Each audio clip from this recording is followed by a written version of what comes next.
Pushkin.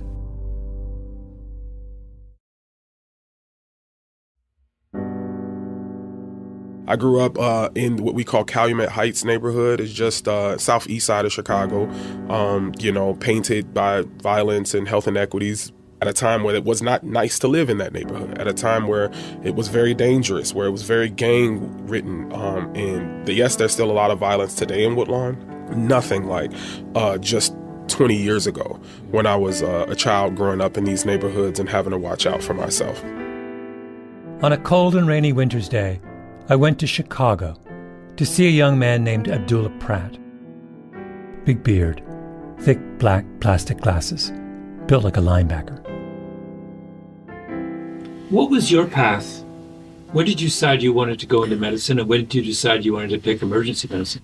So I think I wanted to be a doctor since the time that I was a child. I remember having the Fisher-Price bag at Christmas and, being 3-4 years old and stuff. I grew up in the museums. So the Museum of Science and Industry was a sanctuary for me as a child. The Shedd Aquarium. I did my first dissection of a squid at the age of like 7 or 8. Those things fueled a passion for science, a passion for anatomy, and after growing up in a completely 100% African-American community, I was in programs where I'd be the only African-American, but I was winning awards for being the best. So it taught me that I could compete and that I could make change. And when I was a senior in high school, I was working as a temp deliverer of grants at on Chicago's campus. Really good job. I was making like $17 an hour for that summer. Yeah, it was for high school. I did not make so. Oh, man. I didn't make that much money again until I was a doctor. So that just lets you know how that works. But I remember asking people like, hey, I live in Woodlawn a lot. I'm in Woodlawn a lot. And there's a lot of violence, a lot of social inequities. You ride your bike or walk 2 blocks and it's this beautiful campus. But you go to ask these heads of departments, hey, who's here fighting for the little people 2 blocks away where my family is? Who is here who cares about them and who's doing something? I want to meet them. I want to ask them these questions about why more isn't happening. And a couple of these heads of departments literally looked me in the face and said, young man, maybe you're the answer to the questions that you have. Maybe you have to take on the burden of sacrificing and making yourself into the type of candidate that can qualify to get here. Go get that 3.9 GPA, no excuses. Go fight for your community, learn about the issues, and do it.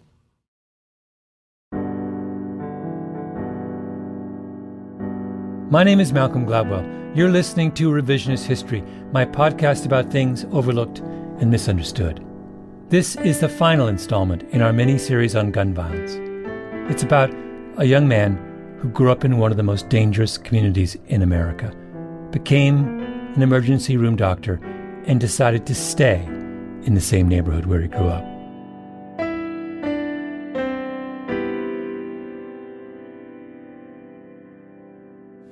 How many people from growing up do you know who died? I rank them by closeness to me, because if I said everybody, it'd probably be like in the 30s, 40s. But yeah, seriously, if everyone that I knew, talked with, shared time with at some point.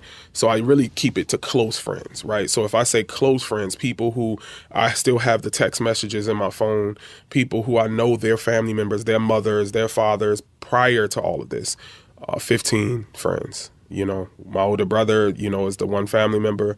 My closest friend in the world, the day that my brother died, and I said, hey, I lost my brother and you the closest thing I got to brother, that person was murdered, right? And all of them are leaving behind children. All of them were great fathers who I think many of them, our last conversations were about parenting and fatherhood. Close teammates, right? So I've had 3 close teammates just from my one high school team all be murdered. I've had youth that I mentored with some of the teams that I coached that were murdered. And many of them pronounced dead right in this trauma bay once we were finally able to get a trauma center. Some of these close friends I had to pronounce dead myself. I had to tell their own family members that their loved one was no longer here. And as you can imagine, just to paint the picture for you, imagine, walking into a room, you prepare yourself to tell this family member of your close friend that they're no longer here. And the first thing that family member says, they see you and they light up. They forget why they're there for a second. They say, oh my goodness, Abdullah, or hey, Dula, hey, we were just talking about you. How are you? They forget that their son or daughter was shot. And then now the first words out of my mouth, which is the evidence-based way to do it, is to say they did not make it. So now they go from the highest of highs to the lowest of lows. I've had to do that about 5 times in the last 3 years. Only one time have I been forced to stop working the shift, but usually I finish these usually early in my shifts, and I keep working because if I stop, then you think about it all, you know, and you prepare yourself for the worst walking into any shift, especially when you grow up in a neighborhood.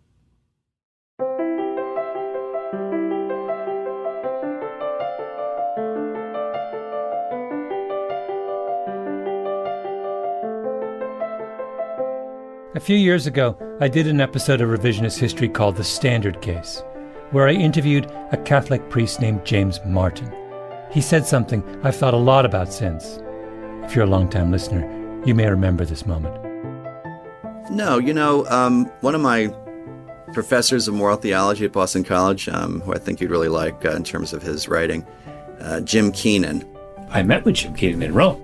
Perfect person to talk to. He points out that for Jesus in the Gospels, sin is usually not where people are weak but trying, people are really struggling, but where people are strong and not bothering.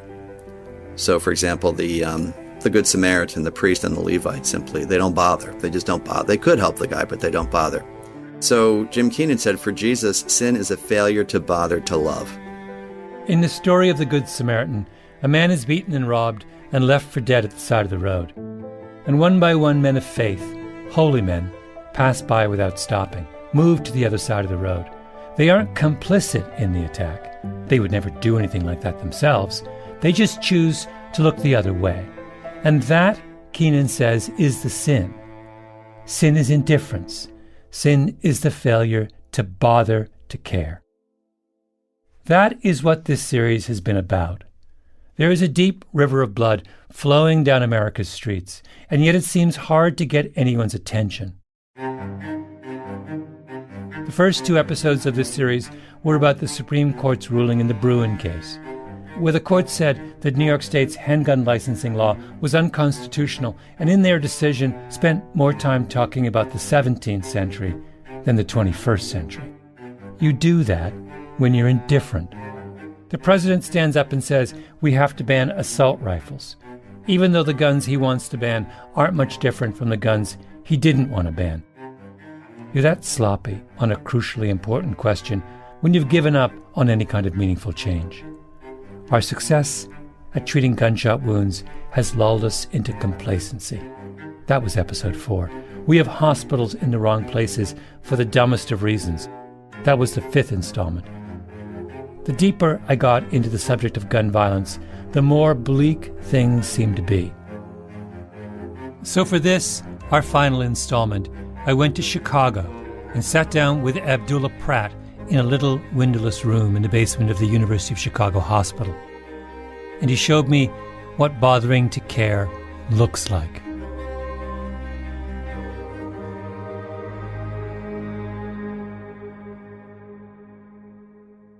And unfortunately, that was the last words my brother told me before he was murdered, is looking at me being a first-year medical student at UChicago, he reiterated that. Like, hey, little bro, this is all good, that you got a nice apartment, you got awards, you're doing good things, you're chapter president of your Student National Medical Association, but there are 2 types of people in this world. There are people that do for themselves, and there are people who do for others. The people who do for themselves, they get rich, they make money, they live somewhere else, but we call those sellouts. And then the people who do for others, they get broken by this. They end up poor. They're not able to actually have the impact that they want to. Abdullah's brother's name was Rashad. He was Abdullah's best friend and protector. He was killed when he tried to stop some kids from stealing a car. He said this in lesser terms, but he said, maybe if you're as smart as that I think you are and as these awards are trying to say you are, maybe you'll be one of the first people to figure out how to do both, how to be able to protect your family, do well for yourself, grow your initiatives, and do for those at the very, very bottom, like your aunties, your best friends on the block, those type of people. And he said, if you can do that, I'd be so, so proud of you. And to this day, I'm still trying to figure that out. I feel like I'm still that second type of person who's given and still hasn't figured it out, but that's what keeps me fighting.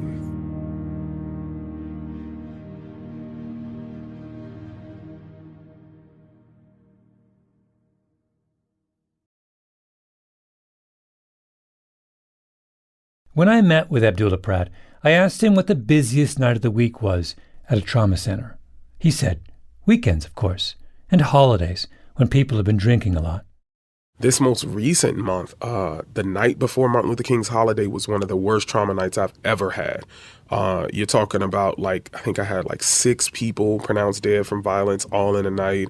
A few more that made it to the operating room, very critical injuries. That's a Sunday night in January that's happening. The day before Martin Luther King's birthday, literally hours into the day of Martin Luther King's birthday is a big surprise. People pronounced dead? Yeah. If my memory serves me right, it may have been more. Did you hear about what happened the night before Martin Luther King Day on the south side of Chicago? I didn't. Now, if that had been a mass shooting, we all might have heard about that. Mass shootings seem to be the one part of the gun violence epidemic that still grab all of our attention, for good reason. But there are roughly 20,000 Americans murdered by guns in a typical year. And of that 20,000, only a few hundred die in mass shooting incidents. It's a very small part of the problem. If you could wave a magic wand and end all mass shootings tomorrow, the people who work in trauma centers say they wouldn't notice the difference. And if we want to be cynical, or maybe just realistic, we should admit to ourselves that paying so much attention to the smallest part of the problem is a form of indifference. It's changing the subject. The thing that struck me about Abdullah Pratt is that he refused to change the subject. What guns are they using? All of them. So everything from the 9mm, the Glock 40s, which are very convenient. A lot of them like the Glocks. Unfortunately, Glocks don't have safeties on them. So when those guys who are shooting themselves, that's how that's happening. Many times it's with the Glocks. There used to be a day where everybody liked the revolvers because the shells didn't fall. And so you had less evidence, but now they don't care about evidence. The lack of conviction rate of murders, they don't care. Many people are killing people broad daylight with no mask on and literally daring people to hop on the stand and testify against them. And of course, no one does because we can't assure protection for those people. They still have to live a life. They still have to exist in the neighborhood. You're not going to put 24-hour protection on them. The kids were fitting something called a switch on the back of their handguns, a little plastic device you can buy on the internet that makes the gun fire much faster. A handgun is hard to aim at the best of times. With a switch, it's almost impossible to control. I think there's a lot more brazenness of how these murders are happening, a lot less care for collateral damage. So you're looking at people and normally, and you can watch the videos. You can find these videos easily on YouTube or on, social media of different aspects, but you see these surveillance and the people literally just standing over someone, shooting until the gun just doesn't even, until that person just stops moving or the gun jams or something like that. He said that when he was growing up, a lot of the violence he saw around him was gang-related, turf battles, business disputes over drugs that turned violent. But what he's seeing now is much worse. It's much more interpersonal, meaning that you can trace many of these beefs between local factions down to 1 or 2 murders that happened years ago, 10 years ago, when they were children, when they were 13, 14, and that unaddressed trauma of you losing your friend at 14 or 15 causes you to snap in a way that if you don't have the right support system and you have access to firearms, you become that menace. You become that person. Admittingly, these are words they use, the super savages, the vultures. These are words that are coined by the youth themselves to describe themselves in this manner. And now you have a tit for tat. I go kill your cousin. You come kill my brother. I go kill 2 of your friends. You come kill this person. And it literally goes on and on. We're talking about 2, 3, 4 block territories. We're not talking about whole sides of the cities that are dominated by a cartel or a gang. We're literally talking about, yelling distance. If I can't hear you call, that means you're not in my set. If I scream out my front window. And you ask them, how did you get here? And they'll tell you, you don't know. Well, how can we help stop this? Ain't no stopping this. They killed my friend, my cousin, my brother. I'm not stopping till I'm dead. And so you have high at-risk, deeply entrenched youth who are going through these things, who have been traumatized, and their value for life is diminished. And they say things like, well, nobody cared when my brother was killed. Who was there to help me? So why should I care about me killing your brother? Now everybody's life doesn't matter. Now you go rob someone and some innocent person gets shot. Nobody cared when my auntie got shot. She got shot just walking from the Save-A-Lot store into her apartment one day. Nobody cared about that. My cousins don't even have a mother anymore. So why should I care what happens to this lady? And it's hard to combat that. It's hard to combat that.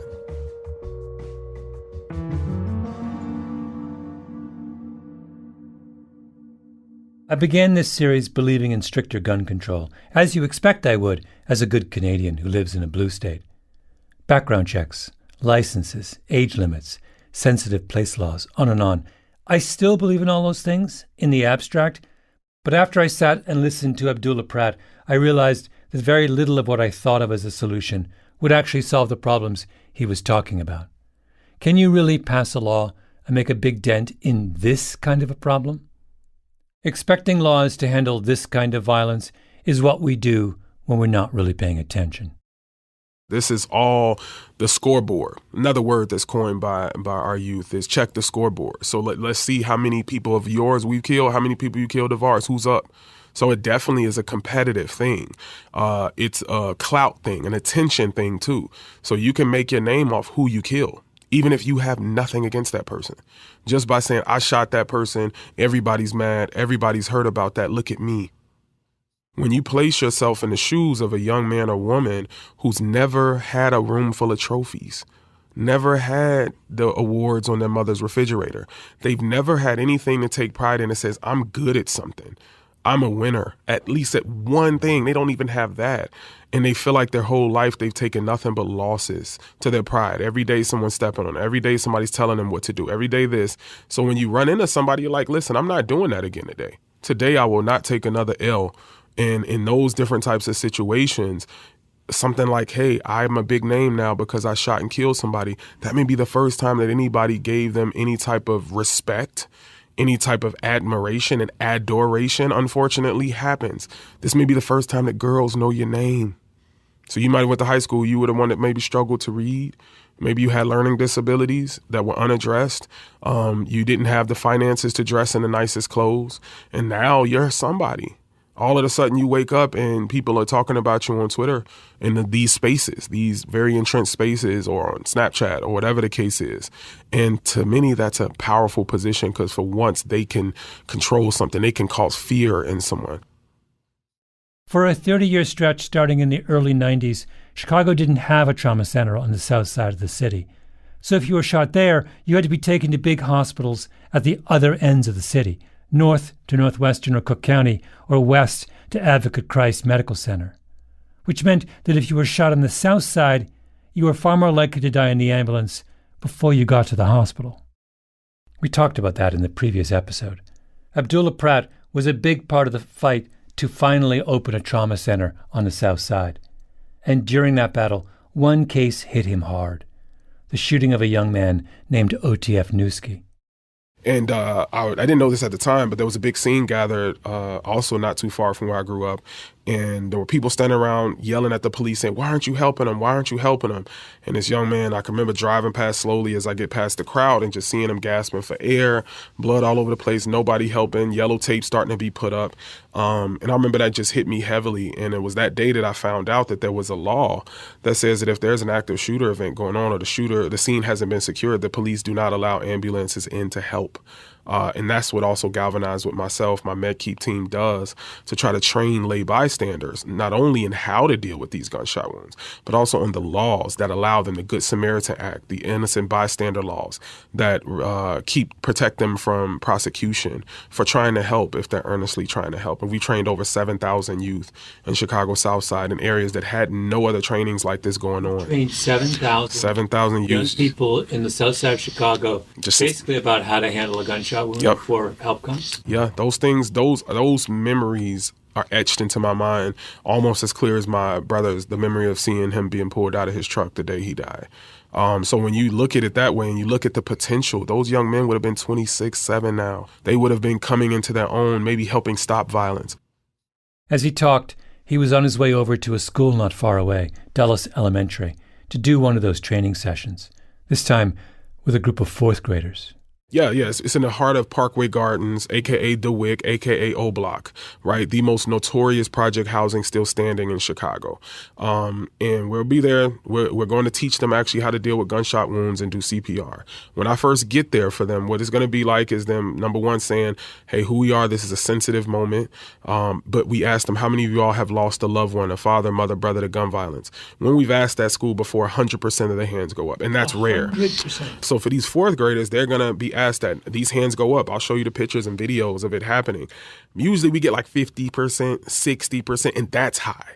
That's extremely high. But when it's 100% of the hands that go up and they can name, oh, it was my brother, it was my sister, it was my father, it was both my uncles. When it's like that, now we're going to say, well, we're here today to help you all know what to do in that situation. How many of you all, if you knew something about how to help them, would have helped? And then 100% of those hands go up. So we stitch it together. He's teaching the kids how to be first responders, to do what they can do before the ambulance arrives. And then we teach them the ABCs, really simple. A means alert 911. Call 911, tell them you need an ambulance, what's happened, where you are, and importantly, that the shooter has left the scene. So that's A. B stands for bleeding. Find the bleeding. So now you have to see what's injured. So if that means ripping open a pants leg or a shirt or something like that to find the hole, it's important, because if you start putting tourniquets and holding pressure on a hole and that's not where the hole actually is, you're actually not even helping them, and you could be creating more harm for the person. So then the next thing is C, which is compress the wound. Compress the bleeding wound, teaching them how to place tourniquets and things, and being practical to say you're probably not going to have a tourniquet. You're probably not going to have gauze. So this is how you use a tampon, right? It was meant to go into holes and soak up blood. For the young men, you probably never seen this unless you were playing in your sister's drawer or something, but we'll teach you how to use this, because this is probably going to be at your fingertips.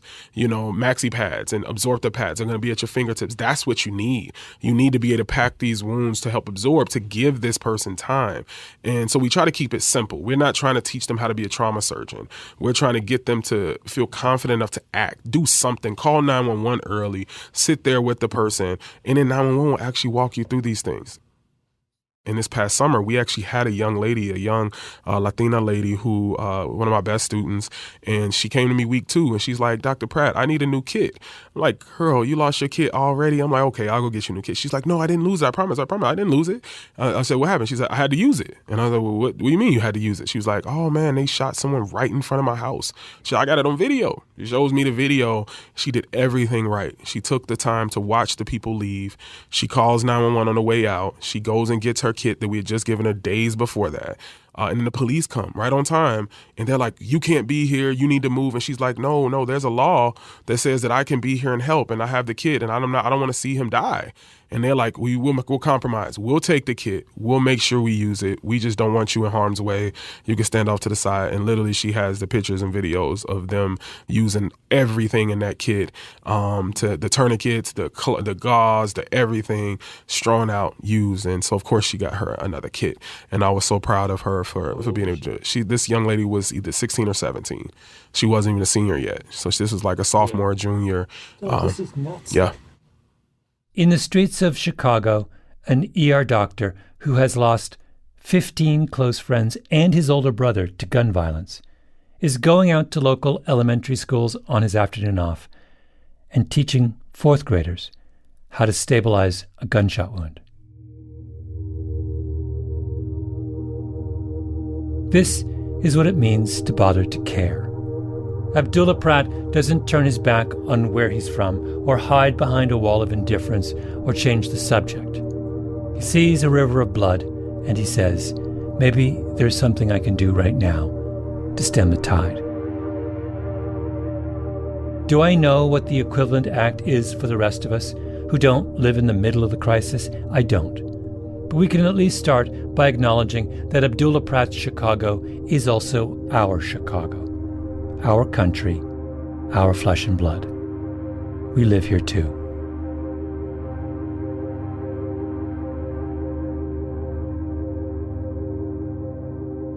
I just want to feel the youth to feel empowered many times. I just want them to feel like they have ownership of their own community and that they are the best position to solve these problems. There is no one, some big chariot, some messiah that's going to come through that's a politician that's going to fix your problems. It's going to be on you. That's what history shows us. There is no one, no messiah, no politician who's going to fix your problems. It's going to be on you. No one should have to give that speech to a room full of fourth graders. Sin is the failure to bother to care.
Our Revisionist History Guns series was produced by Jacob Smith, Ben Nadaf Haffrey, Kiara Powell, Tali Emlin, and Lee Mengistu. We were edited by Peter Clowney and Julia Barton, fact-checking by Arthur Gompertz and Cashel Williams, mastering by Flawn Williams, engineering by Nina Lawrence. I'm Malcolm Gladwell.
The vocalists you heard at the end of this episode were Gabrielle Cavassa, Grace Gibson, Sari Jordan, and Lewis Corder. It was recorded at Artisound Production, produced by Keenan McRae, choral arrangements by Luis Guerra, drums by Mike Longoria, all other instruments played by Luis Guerra. Music for this series written, arranged, and produced by Luis Guerra. Special guests include Mike Longoria, Jimmy Messer, and Kamal Humphrey. Samples were cleared by L. Chapulin Music. Additional mixing and mastering at P&L Records. Special thanks to John Meistus for connecting the New Orleans-based choir Voices of Artisound with the team at Revisionist History.